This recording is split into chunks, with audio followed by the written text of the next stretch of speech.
This is our class period of meditation in the chapel on Sunrise Ranch for June 17th, 1954.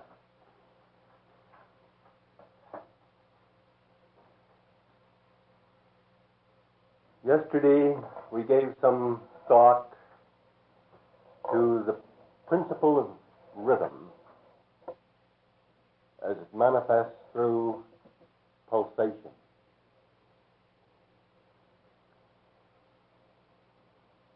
Actually, wherever we consider vibrational factors, we must consider rhythm and pulsation. And one of the problems that is presented to the human mind when we begin to speak of something vibrational is as to its direct or personal relationship, or to get it into a range that is comprehensible. The way I use the term, there is in the background a recognition that everything is vibrational. In other words, we may properly say that all things, including all physical things, is a manifestation of vibration at a given level. And the variations in vibration provide the patterns of form and the sense of something solid. Vibrations of a similar nature are solid to each other. So, specifically, in order to more easily comprehend the meaning of vibration or vibrational factors, we think of the vibrational field primarily, or in the forefront, recognizing this broad background I've just mentioned, that the vibrational factors are those realms that do not present an immediate or direct physical form, contact pattern which permits perception. In other words, we are functioning in one vibrational level as physical human beings. To us, this wood appears to be solid, and it is. And yet, it is mostly space, and it is specifically vibrational. And yet, because it is somewhat similar in structure and nature to the physical substance of our body, it is to us a solid. To other vibrational factors, it is not a solid. There are many vibrational factors which go through wood such as this as if it were not there. So, to such vibrational factors, the wood is not solid. We then, functioning in the realm of the so-called solid, which is solid to our level of creation only, we have many factors which are not solid. For instance, the vibrational factors of mind or feeling, all of the aspects of spirit, the flexible or fluid factors as far as we are concerned. Now, we have recognized that these flexible or fluid factors have a very definite relationship to the development of factors in the physical realm, the so-called solids. We know that below the solids there is another range of vibrational factors which do not have an immediate sphere of meaning to us, except in the sense of the forms of life in tiny organisms, bacteria, etc. But here we have a range where there is a certain degree of proportion in relationship to size. The proportion which has established man's height in relationship to trees and grass and so on, a proportionate pattern with which we are familiar and which we find more or less acceptable to ourselves. Sometimes people think they're too tall or too short or something, but it's completely a relative thing, and actually, except as the human being may develop an idea with respect to it, has no bearing. Because if a person does not find his own height, tall or short, displeasing, other people round about won't find it displeasing. If they find it pleasant, they accept that as a part of the individual. Now, if we are going to understand these vibrational factors, we must think of proportion. Because as soon as we begin to violate the patterns of proportion in the vibrational realm, we begin to destroy the rhythm. And anything that disturbs a true rhythm is, well, anything contrary to the best interests of the creation is what we call evil. Now, you have no doubt in time past heard the expression, or at least perhaps given it some thought or study, the music of the spheres. The music of the spheres. Now, I think to most minds that expression is very ambiguous and conveys very little. All too often it may suggest to a human mind that if one gets into some sort of a mystic state and goes through some kind of a peculiar process, or he'll begin to hear some kind of music out here. Well, now, that isn't, in that sense at least, what we're talking about. The music of the spheres is established on the basis of the rhythm and the vibrational pattern of all things. If someone is playing the piano and producing harmonious vibrational factors in a range which we can hear, we call it lovely. If someone goes over there and just starts banging without respect to rhythm or vibrational relationships, we say it's noise, it's discord, it's anything but pleasant. Now, there is then the specific range which we perceive as sound in this vibrational field. That range is established in relationship to our atmosphere. We have known people to argue the point with respect to whether or not there is sound if there is no one present to hear it. In other words, suppose there is something out here in the mountains somewhere where there's no person around, no creature to perceive the sound, and yet, say, some rock falls or a tree falls or something.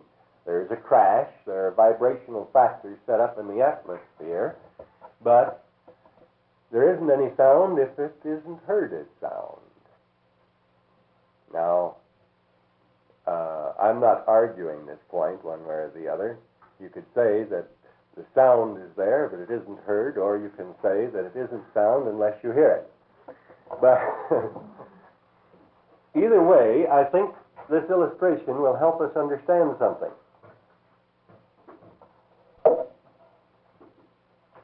Because the perception, the ability to perceive, in this given range is important. Now, we may say there's a rock over here, something that does not have the ability to hear, that is present where these vibrational patterns are set up in the atmosphere, and the fact that the rock is present doesn't mean that it would or would not be sound, because the rock wouldn't have the ability to hear. In other words, the perception, the recognition of the vibratory fact of sound is required to prove the fact that the sound is present. Now, all of this boils down then to a matter of perception.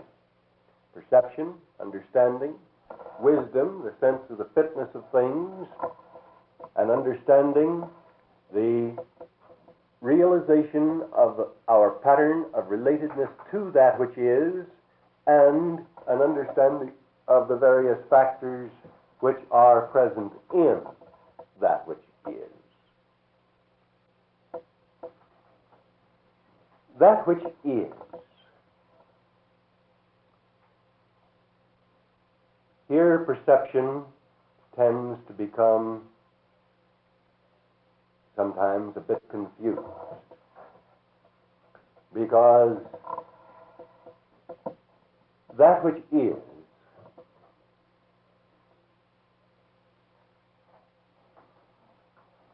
must be seen as being produced by the consistently maintained processes in the cosmic scheme of things, so that its isness does not disappear. Now, that which is produced by breaks or distortions in the rhythm, the discords, something which is not consistently maintained by reason of the natural processes that work in the cosmos, something that is foreign to those natural processes, produces a situation or a condition which appears for a little time. It is present while it is being maintained, but there are not permanent natural processes to maintain it, and therefore it is not that which is. Its temporary presence may be acknowledged and recognized, but anything that we call evil, properly, is of this nature. It is produced or caused to be present by reason of a break in the rhythms of being.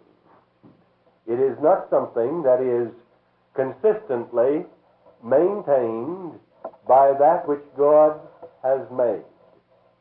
And therefore, while it has a form in the sense of discord, just as you could hear the actuality of the discord, it still is not a part of that which is. It is something which must, by its very nature, pass away. To the degree that human beings begin to have a sense of awareness, of perception, realization of the fact of the rhythms as they are established in the vibrational realms, which are not, shall we say, crystallized in the sense of form in relationship to our physical forms,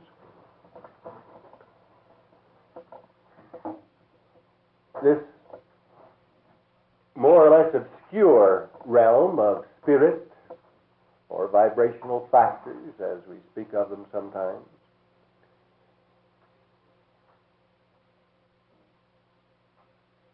is something which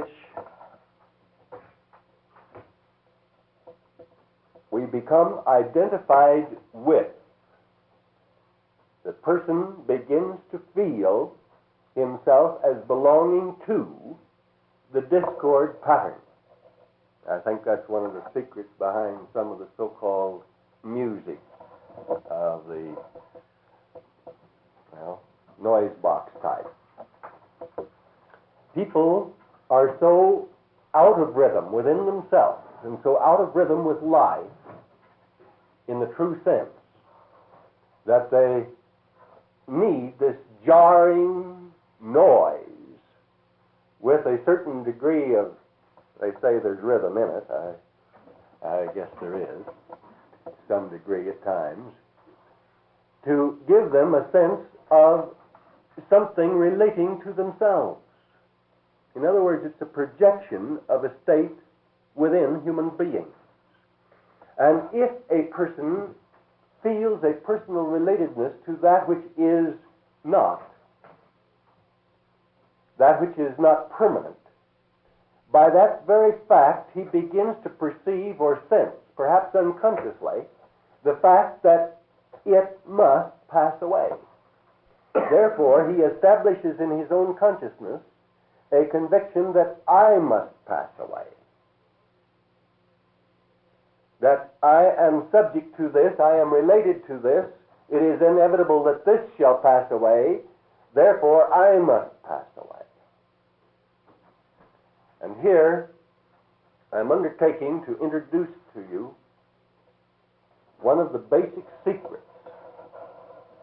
in relationship to the problems that confront us, not only in the correct living of life for ourselves, but in helping inspire others to do so.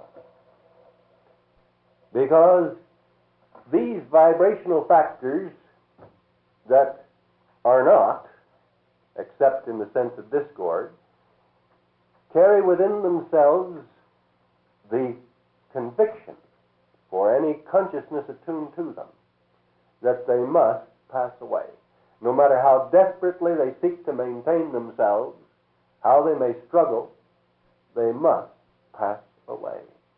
They are not among those things which are classified in the realm that is.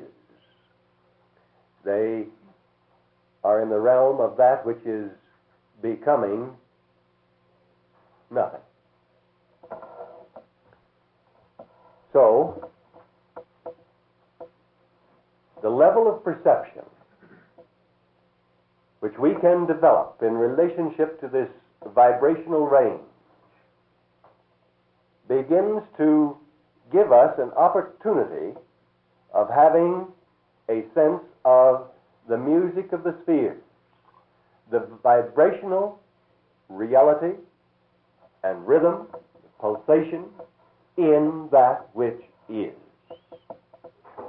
And as we begin, by the fact of perception, to perceive a relatedness with that which is, we begin to relinquish our convictions of relatedness to that which is not. Now, we may say that that which is not now has appearance. Yes, it has form. It has meaning in a temporary sense. It is a discord in the vibrational realm, so that it is there.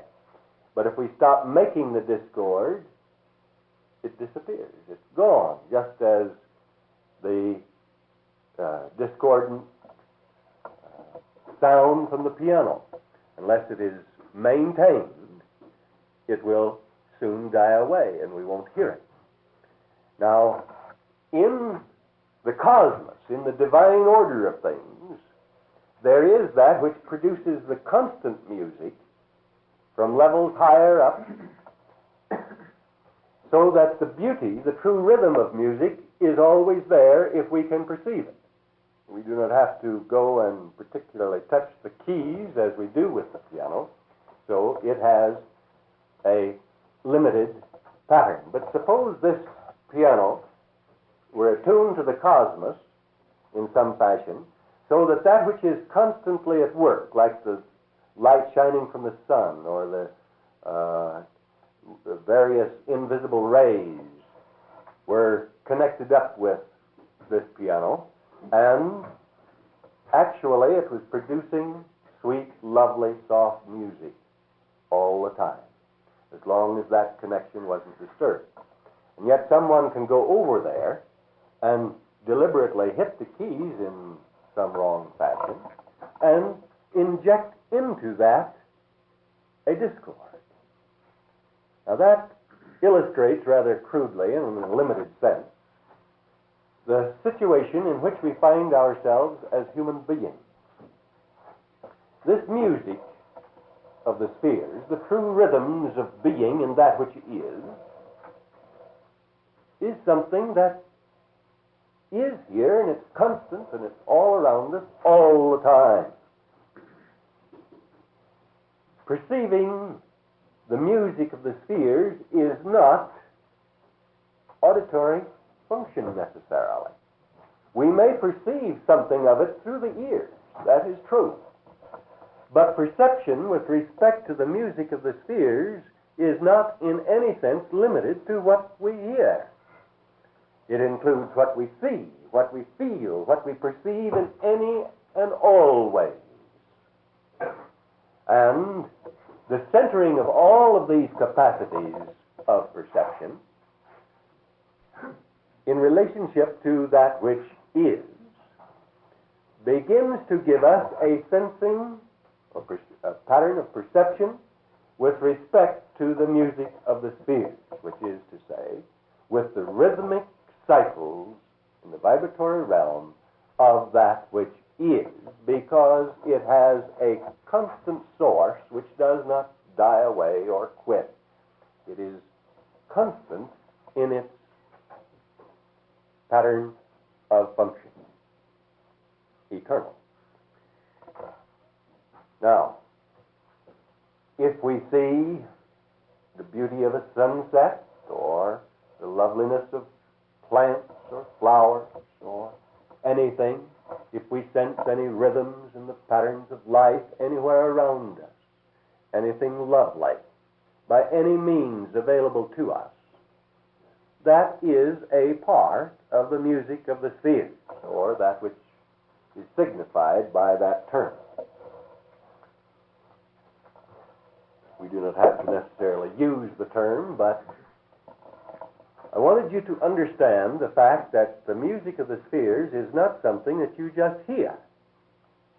The music of the spheres is something that we perceive by all means at our command. And it involves the rhythm in the vibrational realm. Now, we have spoken of sound. We might note color as seen by the eye. We know that, again, here we have vibrational factors. Red and yellow do not have the same vibrational factors. They are all contained in the white light, but the differentiated aspects of that light, the lower vibrational patterns, give us a sense of different colors. So, we are seeing vibrational patterns which, in a different level, on the basis of hearing, we perceive as sound. All of it vibrational, and all of it in rhythm. And if the rhythm is disturbed with respect to the manifestation of a given color, immediately some other color is there. If you change the rhythm in the vibratory factors which make that color, as far as our perception with the eye is concerned, it will immediately be some other color. It's only while it is this vibration, in this rhythm, that it is this color. You change that rhythm, and you cannot say, well, I think I can change it a little bit, and it'll still be, say, yellow or blue or something else. It won't. Because the moment you change that vibrational pattern, it will be some other color or some other shade. It will be a light yellow, perhaps, or a light blue, or a dark blue, or something else. But you cannot change that vibrational pattern one iota without changing the color. We know that in sound we have the same thing. If someone is playing the violin and the fingering or the bowing is not accurate, and you flat a note, make it flat or sharp, just that tiniest little bit of change, and it isn't the note, it's something else. If the strings are not tightened properly, isn't tuned properly, just a tiny little change, and it is not the thing, it is something else. Now we may say, I do not have to be convinced of that in the music. I certainly know that if someone's going to play the piano, it needs to be in tune, or a violin, or any other instrument, it needs to be in tune. And one note is different from another note. And if you establish the vibratory conditions that will produce one note, and you say, well, I'll just make that, but that ought to make this. And it doesn't.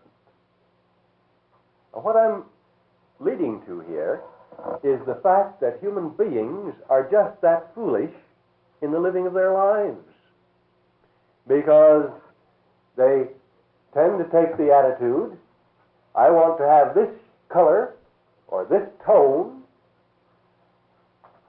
which requires certain vibratory factors.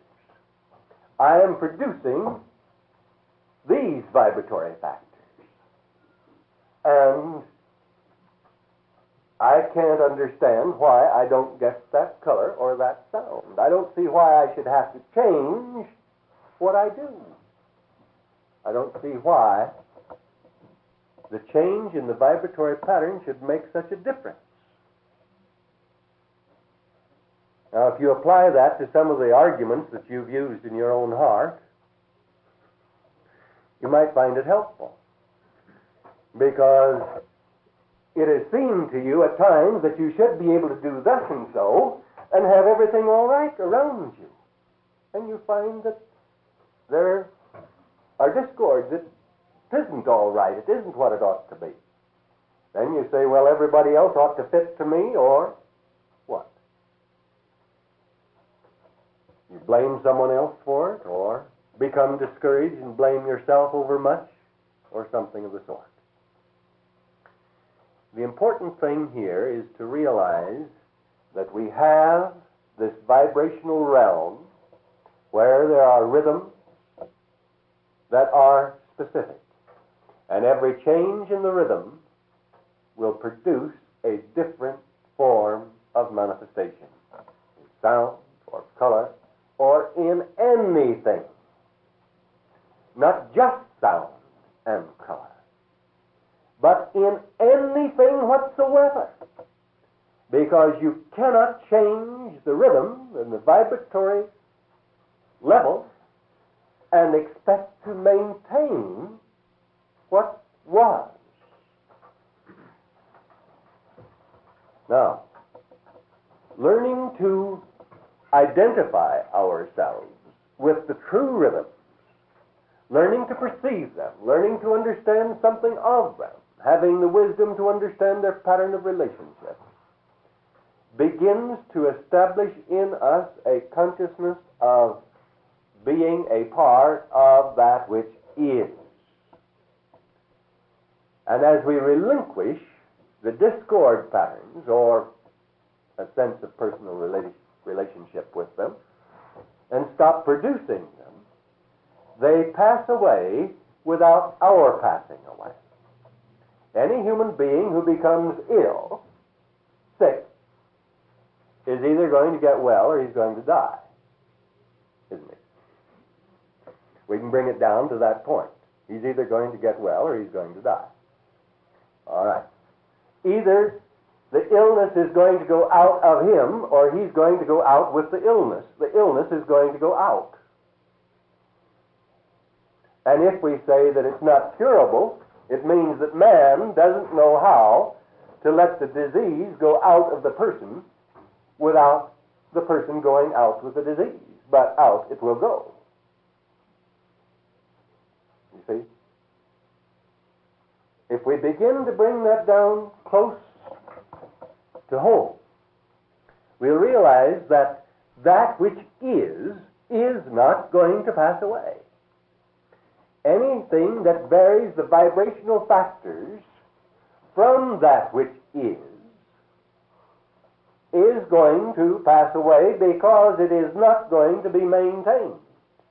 And if the rhythms have been broken and the rhythms are not restored, we are going to have a condition where the instrument for the manifestation of these rhythms will be destroyed. In this case, we're thinking particularly of the human body, or the mind, or the human being with his equipment for living, for the revelation of being. Now, being is isness, isn't it? Being, true being, is that which is. These basic factors of that which is are subject to an infinite variety of combinations. Just as we can take a violin with 4 strings and a bow, and someone who knows how to put them together in the sense of music, and you can play all kinds of music. There's an infinite variety. Now, that which is produced by these variations will, shall we say, pass away. Not in the sense of something dying, but in the sense of something which is the ever-changing color of being. But those basic factors, shall we say the 4 strings and the bow, the violin as a whole, and the one who plays, they continue. Now that which is eternal is that which is, in the sense of reality, that which we are illustrating by the violin, the bow, and the one who plays the instrument. The various possible combinations within the scope of that are virtually infinite. We hear someone like Heifetz play a violin, and we think, how exquisite, how beautiful, how it penetrates into the soul. And in that sense, its influence has been released, but that same sound does not come constantly issuing out of the violin. Sometimes the violin makes no sound, or the violinist may play some entirely different piece, and it comes issuing out. That which issues out of the true expression of that which is that which provides the eternal variety, the ever-changing color, the beauty and the wonder and the glory of being. But that which is must be activated on the basis of intelligence which understands the difference between discord, that which is not right, which is not fitting, and that which is harmonious to the pattern, or wise, the fitness of things in their relationships. So, if we begin to let our minds open to this particular vital factor of meditation, portion of meditation, we realize that in reality, in that which is eternal, there is that which is basic at the level of being, which we classify as that which is. It has certain varieties, certain arrangements, which are particularly proper for that level of creation. Above that, there is another level. And the vibrational factors of any level are real to the other vibrational factors of that level. The vibrational factors of this level are real to the other vibrational factors of this level. But to a level below, these factors seem to be unreal or vague or uncertain, just as much as the so-called heaven is vague or unreal to the human being until he learns to understand the patterns of relationship in these things.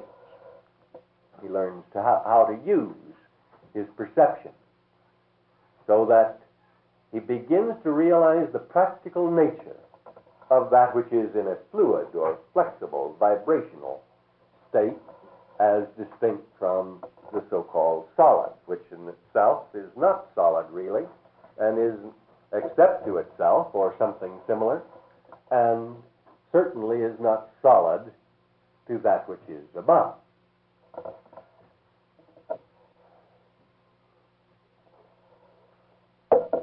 So, in heaven,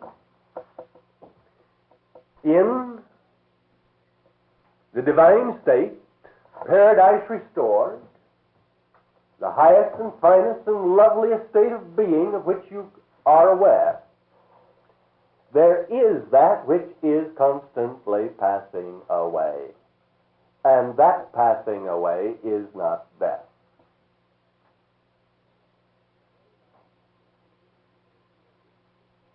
I pointed out yesterday that there would be a need for correcting in the vibrational functions of being in any heaven to which you might ever attain, in any paradise that may ever manifest on earth.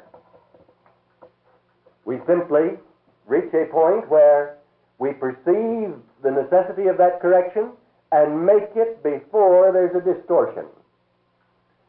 Those who have dullness of perception or who are functioning in some contrary fashion ignore and let the distortion appear.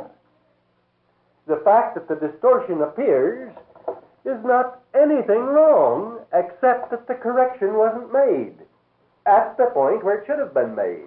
It gets out here so big we can't help but see it, and then we say, now I must make a correction. It would have been so easy to make it here at the start. No one would have ever seen it because there wouldn't have been any discord if we had perceived it at the right point. And that is true with every ill thing on the face of the earth. Every discord, every distortion, every evil thing. If it had been perceived, the tangent factor had been perceived at the right point and corrected, there would have been no distortion. Now, if we say we're going to go to heaven or have paradise restored or something where there are no distortions, does it mean that we go to a static place where there are no vibratory patterns working? No. It means that we are anticipating a place where those who function have sufficient perception so that they make the corrections immediately. And it never produces a distortion because there's wisdom, a sense of the fitness of things. And each one discharges his or her responsibility harmoniously with respect to the whole. Therefore, no distortion. And consequently, no evil. But the potentiality, the possibility, shall we say, of evil is theoretically there in the highest heaven. It isn't there, but theoretically it is there, because if anyone in those levels let the tangent factors go by without correcting them, there would be evil there. The point is, those responsible don't. Therefore, there isn't evil there. We are learning how to function in life, what we call the art of living, which means to say that we are learning how to perceive and function with these various factors. Now, human perception has been so confused that it has recognized that evil, that which is of the discord, must pass away. It has touched something of that which is beautiful, like a bird's song or a violin playing something, and it's exquisite for its little time, and then it goes away, the sound ceases, and the person feels a sense of loss, perhaps. He says it's gone. Instead of appreciating the influence that was there during the period of its manifestation, and letting it go, and knowing that something else beautiful will be coming forth in its proper season, the individual begins to feel that this beautiful thing is gone, gone. And so, knowing with absolute conviction that evil things are going to pass away, and sensing that lovely things disappear, the beauty of a moment, some particular experience, and it passes away. Then, instead of seeing the difference between the manner in which they pass away, the subconscious conviction that all good things are passing away is established in the individual's mind and heart, and he has no foundation. He then is subject to distortion. His rhythms are broken. His pattern of relatedness with that which is disturbed, and he identifies himself with that which must pass away. Because the expression of being produces that which does pass away in heaven. And if it didn't, we'd have heaven filled up with certain fixed color combinations and sound combinations and so on, and it'd just go on that same note forever, and that same color forever, and no change. And it would be utterly horrible. It would drive the archangels crazy. No. The thing, that which is, in the sense of being, is maintained. Just as the violinist may give his recital and then put his violin in the case and go to his hotel, we'll say, and the violin is still there. It did not end, although you can't hear the sound anymore. But the minute he activates the violin, it will produce either those same sounds or some other. So, that which is must be activated. And that which is produced by reason of the activating of that which is must pass away. Not because it must die, but because it is, even in heaven, a temporary manifestation. It is something that is not going to be permanently there. I've heard instances where someone liked a particular piece in organ play, and he was going to play that record over and over again. That was pleasing to him, but others around him decided they'd like to have it changed after a while. It may have been a lovely piece, but to have the same thing over and over and over and over again, just exactly the same way, wouldn't be heaven, would it? Well, then, by the very nature of it, there must be that which does pass away in heaven. But it is not the being that passes away. It is the particular combination of factors in life expression which are of the moment. But the individual doesn't feel a sense of loss because he knows that correctly activating that which is, there will be forever a newness in that with which he is surrounded. Because any being is surrounded with that which is produced temporarily by reason of his being activated. But it is right and proper that that which is surrounding the being should pass away, whether it is good or bad, in the sense of that which is produced at the moment. Now, you wouldn't want me, for the next few months to get up here and give the same lecture over and over and over again. You might find it helpful for about 3 times. But a month of it would be too much, wouldn't it? You'd say, I wish he could think about something else once and not repeat himself so much. Well, do I repeat myself so much?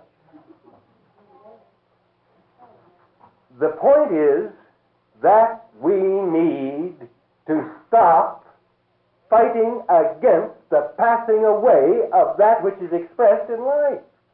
For the minute we stop expressing that which should properly surround us, and we begin to live in memory with respect to that which has been expressed, it has passed away. We center in that which has passed away and identify ourselves with it, and we pass away. And it doesn't need to be. There is something expressing through us today, but you may say, I don't like this as well as what I had yesterday, or, oh, I had the most beautiful experience 5 years ago. If I could have just kept that experience, if I could have just kept that vision, if I could have just kept something. And do you know, if you still had it, you'd be bored to tears. You don't want it. That which is remains. The being remains. The reality which produces the infinite variety that gives color to life remains. And it is there. And all we require is the activating of that which is in harmony with the rhythms of being, the vibratory factors, and we have ever-changing colors, we have ever-changing sounds, etc. Now you may see a rainbow and say, oh, how beautiful. It's a beautiful thing in the sky. But how would you like to have God suddenly say, well, now you've admired the rainbow. It is very nice, isn't it? Now, everywhere you look, for the rest of eternity, you'll never see anything but a rainbow. That's all you'll ever see. You admired it. There it is. Everywhere you look, nothing but a rainbow. A rainbow. Oh, I thought it was beautiful. Now it's horrid. Oh, I wish I could get away from those terrible colors. It must change. And if it doesn't change, you become bored. You become disturbed. It spoils. So, whether of the unreal or the real, the expression must pass away. There is that in heaven that is constantly passing away. And we must realize that. And begin to realize that the center of being is that which does not pass away. And if we are a part of that, we are constantly producing what passes away. Now suppose a violinist was going to give a recital. And the first few notes he produced on the violin floated out here and stuck. You can still hear them. He goes on and plays some more of that piece. They're out there. You can still hear it. He keeps on playing through one piece. You can still hear every note he produced. It's all there, crystallized. It's not passing away. I want to hear it all. I want to keep it forever. Here it is. All right, now he starts the next one. Another piece. Every note floats out here and sticks. You keep right on hearing it, right in conjunction with all the other notes. By the time he's played for half an hour, how much confusion would there be? Wouldn't it be horrible? The beauty of the note that he is producing in the moment is dependent on the fact that the sound of the note that he made a few moments ago is gone. Isn't that right? The beauty of that music, the wonder of it, you still feel the influence of that other sound and you perceive it in its relationships. But the note that is being produced now has meaning because the other notes have faded away. Suppose suddenly somehow you started hearing every word I've ever spoken. Could you hear the words I'm speaking now? No, you couldn't possibly. It'd be such a din of sound that it wouldn't take 3 seconds to absolutely ruin your mental processes. See? Even the words that I speak, the sound of them must pass away. And I would be very hesitant to speak if they didn't. You see? In highest heaven, there is that which is passing away. And we must not confuse that which is with that which must pass away. And it is confusion in this point, coupled with the subconscious pattern of relating oneself to the unreal, and the passing of the unreal with the passing of the real, that is produced in the sense of the beautiful music, that the individual gets all confused. And he feels, well, I'm passing away. Everything good passes away. Because he is confusing the result of expression with that which makes possible expression. That which makes the expression possible must not be confused with that which is expressed. The violin must not be confused with the music that the violinist produces upon it. The violin isn't going to pass away. The music does. And we're thankful, because we wouldn't want to hear it going round and round forever. I've heard people say, I've never been bothered with this personally, but I've heard people say, well, I heard a certain song or something and it's been going around in my mind ever since. I can't get rid of it. The idea that somebody can in their mind, as if they hear something that someone's played or sung or something, it's just utterly foreign to my nature. I have difficulty comprehending how that could be. And if I didn't have faith in their integrity, as far as my experience is concerned, I'd just say, oh, you're a liar. That can't be. Well, I can't personally understand it from the standpoint of my experience because I never had the experience. But that doesn't mean that I say, well, no one else does. And yet if I talk about an experience that person has difficulty understanding because he never had it, he's inclined to say, well, that sounds kind of fantastic. I don't know whether to believe him or not.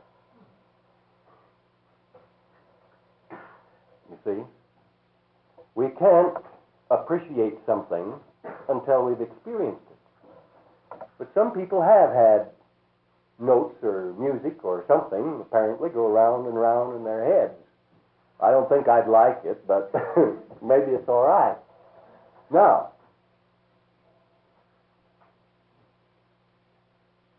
I'm content the way I am in that regard, because I perceive so many other beautiful things, not to hold music in my memory. You know, if you sing a piece or play it on the violin, I couldn't, if my life depended on it, reproduce it. I absolutely couldn't. I've heard songs I don't know how many times. If my life depended on my ability to sing "This Is My Father's World," my favorite hymn that I've heard hundreds of times, do you think I could give that tune? Not if my life depended on it. I couldn't. I don't know it. I hear it, I love it, but the minute it's sung, it's gone. Just like that. Well, now, I'm not saying that everybody ought to be like that. But I'm like that. And I think perhaps in my position of responsibility, God was rather wise in fixing me like that. Because it's my business to help you let the things that are gone be gone. Isn't it? I don't hang on to them. And I have to help you to let go of them. So, if we're beginning to see the point, we realize that that which is not in itself that which makes heaven a wonderful place. Now, heaven couldn't be a wonderful place without it, so let's be careful of what we mean here. And we might see a Stradivarius violin and say, what a beautiful piece of workmanship, what a lovely thing, and so on. And the owner says, yes, isn't it? I'm going to put it back in the case and lock it up here. It's there. You mustn't touch it. Well, the fact that it's there, of and by itself, wouldn't produce anything lovely. You can look at it and say, I admire it. You might study it for half an hour and think, what a wonderful privilege I have. And yet, would you like to just stand there and look at one of those violins forever? If you're that much interested in a violin, you want to hear a violin. You want to hear the music. So, with being. Being is that through which the music of life is expressed. But in and of itself, it is not the music at its own level. It is the music for another level, that's true. But as far as its own level is concerned, it is not the music. It is the means by which the music is produced. So, we learn to distinguish between being, which of and by itself, non-activated, would be virtually meaningless. We distinguish between being and that which is the result of activating being. And that which is the result of playing the violin, it must pass away. It's produced influence in the heart. You go away from the concert or the recital feeling renewed and refreshed, joyous to have had those lovely sounds penetrating into the depths of your soul. But in season, you're ready to hear more music. Just because you heard music once isn't enough. God must have known that when he produced the meadowlark. It makes its lovely sound. But it doesn't sing just once and then keep its little beak shut for the rest of its days. It will sing again and again. And that expression of being, the way it works out, is not in any sense monotonous. That's what heaven is like. The expressions of being that produce the beautiful sounds and the beautiful forms and color, the environment of being is forever changing, never monotonous, forever beautiful. But in order to have that beautiful environment in heaven, being must be constantly activated, because the atmosphere of heaven is forever passing away even in heaven. And if they didn't keep producing the atmosphere of heaven, in heaven, it would soon be hell. Now, if we say we have hell on earth, why? Because we were not adequately producing the atmosphere of heaven. And if we produce the atmosphere of heaven on earth, we'll have heaven here. But the atmosphere of heaven is not fixed at any level of being in any heaven anywhere. And there is an atmosphere of heaven there simply because it is being constantly produced. Now and forever.